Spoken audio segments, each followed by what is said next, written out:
undercollar in orange for that additional pop in the uniform. Second, the slashed angled cut lines, bonding, and a new refined placket construction for that better fit. Thirdly, slash coloring with a two-toned blue in the front and the back of the uniform.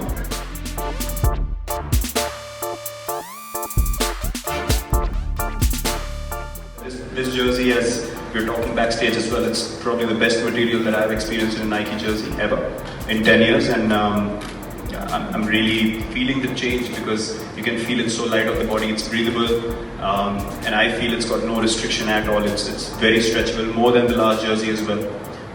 So yeah, I can't wait to step out of the field in this one. And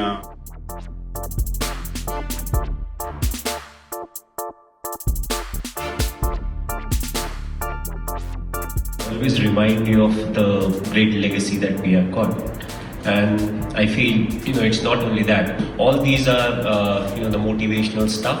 You really, whenever you look at them, you feel motivated to give even more extra, maybe 10%, 15% more. Feels really good, really comfortable. I think for me the best part which it has is 3 stars, which we won the World Cup 83, 2007 and 2011.